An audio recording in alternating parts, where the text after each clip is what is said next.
Hansen. I'm here to talk about my sweet tree Pluerry. I'm here to give an overview about how the fruit is, how the production is, how the tree grows. The Pluerry is a cross between a plum and a sweet cherry. I think it's predominantly plum based off the growth habits of the tree and the leaves. This one in general, this Pluerry, it's a heavy producer. This one right here, you can see it's actually later in the year, and you can see all the fruit I have right here. The wonderful thing about this one is I'd say it probably set close to about 40-50 fruit this year. And the wonderful thing about it is the bugs did not attack the fruit until the only problem I had with them was birds. The bugs, like if I grow pluots and stuff like that, the bugs tend to attack it when it's young. This one I didn't cover it at all until just probably about I'll say early June. Then I had to put the little bird covers on here because they really went after them. I want to say it set about 50 fruit this year.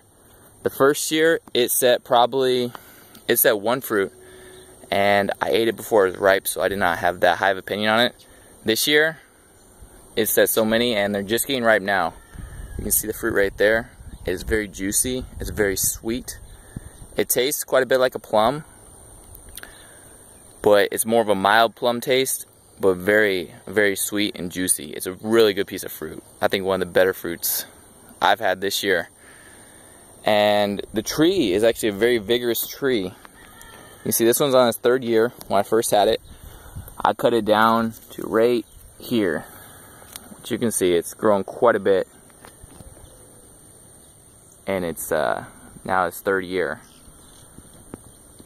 And I really didn't think that the Pluerry would grow that quick because, you know, cherries tend to have like a slower growth rate based off what I've seen here in Texas at least. But all the varieties of Pluerries I've grown so far, they're extremely quick growers. And this one is not as quick as a candy heart grower. As you can see the candy heart next to it.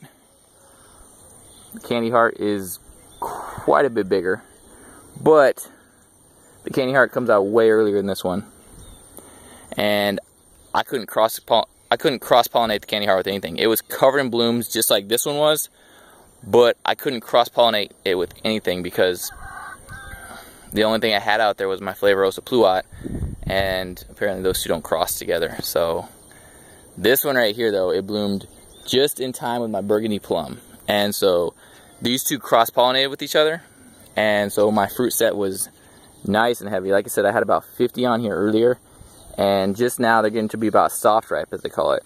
I like to tend to be able to just kind of push the indent. I like to kind of push my thumb against the outside of the skin and just kind of watch for an indentation, and that's when I know if it's juicy and ripe. But overall, I would say I've been very impressed with this tree. I've been very impressed with the Pluerries, especially for growing here in Texas. I think they're one of the quicker trees to grow because, I mean, it's competing right there with a bunch of my older trees, and it's already the height of them. And especially the candy heart, which I can't really review any fruit taste on that one yet because I haven't got to try it yet, and hopefully I'll get something next year. But overall, I'd have to just say the Pluerry is definitely a delicious tree to grow. And I think it's a pretty fun one too. Thank you guys for watching.